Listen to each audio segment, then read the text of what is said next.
Hello guys, kayo ba ay naghahanap ng madali ang luto ng ulam? Pues guys, ito try nyo. Sobrang dali lang nito at napakabilis lang.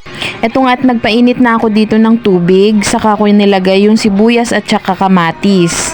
Pakukuluin ko nga lang yan dyan guys, saka ko ilalagay yung asin. At pag naamoy ko na nga yan dyan yung amoy ng kamatis at saka sibuyas, ay ilalagay ko na yung magic sarap.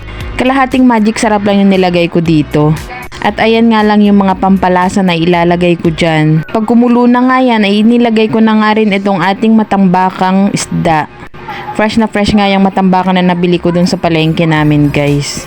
Kaya naman naisip ko talaga na sabawan na lang kasi nga naghahanap talaga ako ng madali ang luto kasi nga anong oras na nung time na to. Kailangan lang kumain ni Lalay kaya naman yung inisip ko talaga na iluto ay itong isda na lang para mabilis. At nilagay ko na nga rin dyan yung tangkay nitong pechay. Kukuluin ko lang yan dyan ng mga 1 minuto. At saka ko naman nilagay yung dahon ng pechay. At ganun lang guys. Mga 30 seconds ko lang pakukuluan yan. Isang malakasang kulo, 30 seconds. Nakasama na yung dahon ng pechay. At nilagay ko na rin yung sili. At okay na yung ulam natin. Ay ulam namin. Simple nga lang ang luto na to guys. Pero sobra naman ang sarap.